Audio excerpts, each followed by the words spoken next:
nakaraan, laki. Yo, kain tayo ng ano, bato-bato. Implants. Alam mo, Oy, may implants pag may bato-bato. ganyan. Yan, oh. Dos yan, no? Sarap nito. Bato. Kasi charger ko. Ano yung charger ko na Ay, dami charger niya. Ano alam niyo to? Kain. Paksiw. Bakit? Ayoko nga kumain ko na. Ikaw ano, Nicole? Bicol. Kain ka ng bicol. Ayoko nga kumain. Ha? Hindi ko type yun. Kumain ka na? Ay, yun yun ang bigas nyo. Anong hindi mo type? Hindi nyo doon type ng sinain.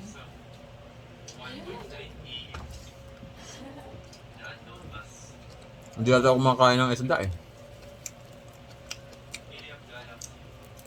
Dito. Grabe yung kay ano, no?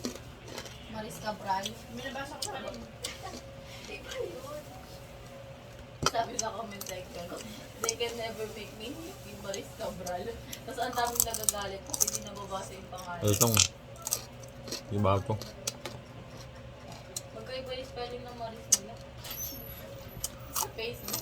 Akala ko ba tomboy ka Maris? Pati buto. Malutong tunog. Patapos na kasi 20, ano na lang. Ano na Ay, kayo? hindi pa sinidelete yung story. Naputulan na kayo? IG? Oo. Sa IG. IG? Oo. Kasi nabasa ko lahat from the start. Wait lang. Wait lang. Nasa story ng IG. Bilisan nyo, mawawala na 23 na 24 lang. hours na yan. Hindi, may screenshot ko. Oo, may screenshot sa Sarap pa. Facebook ko. Okay lang, dyan muna sa iyo. Paksiw na bangus. May saluyot.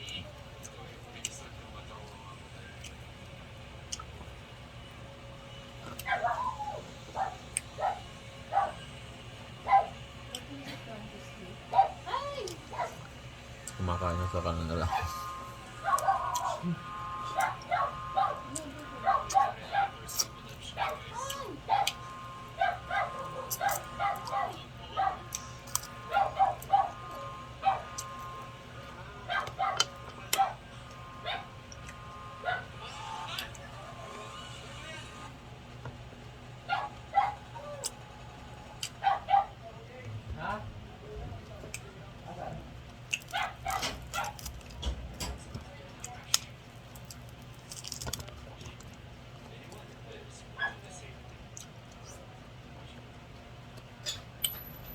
Dahil sa luto ko nito.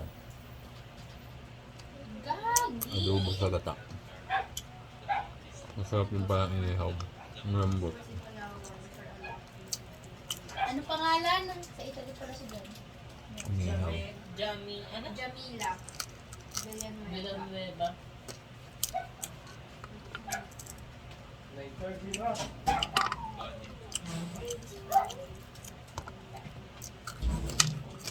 Yay.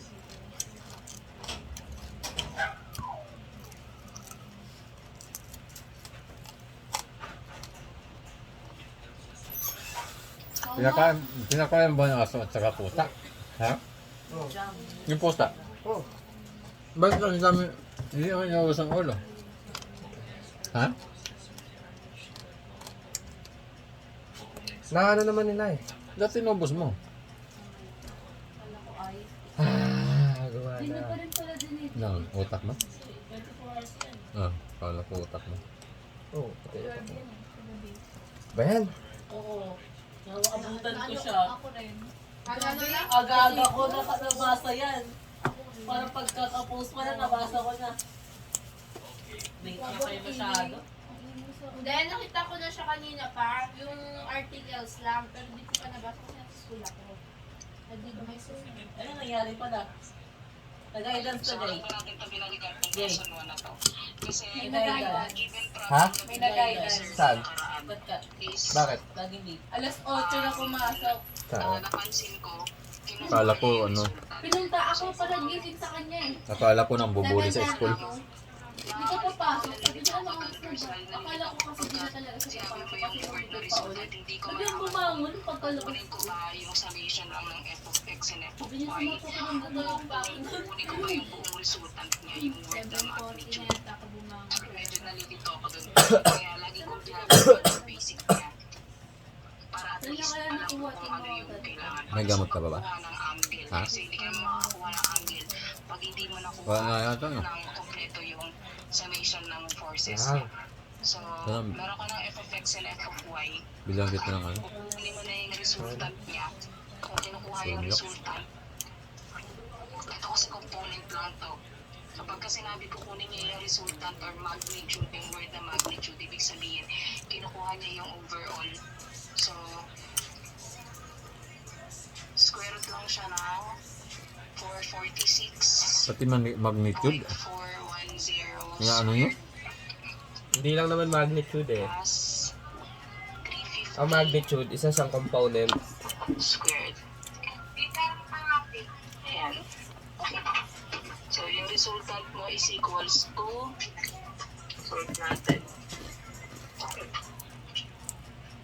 Square root ng 446.410 squared plus 350 Higop na suka. squared equals, yan,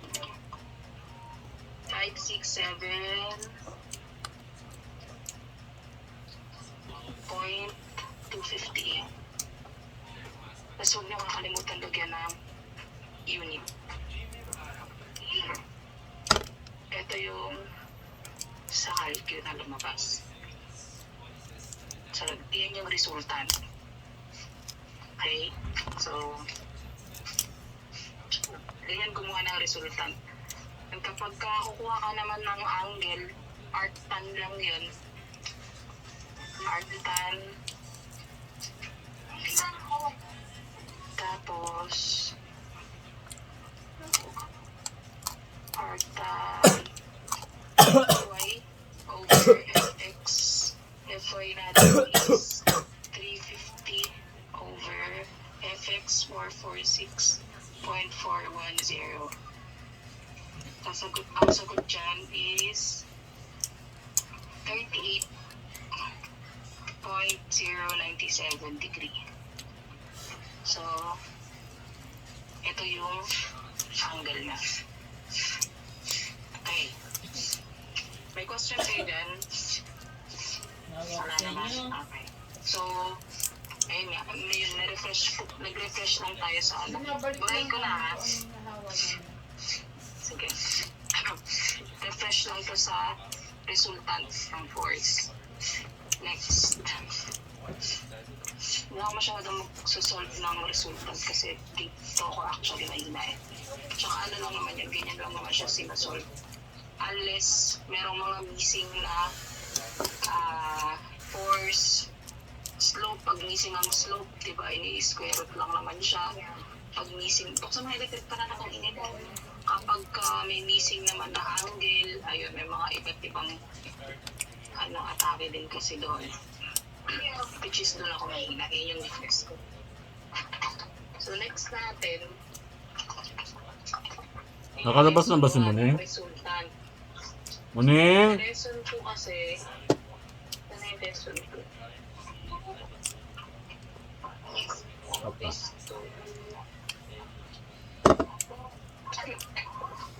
Ito na yung moment. Okay. So, ito yung example natin para madali. May muna kayo sa kung saan siya magmo-moment. Ayun. Nung nakaraan kasi, yung sa example ni Sir sa dito, sa plates. Bye-bye. nag-moment siya sa God E. bless. Ingat.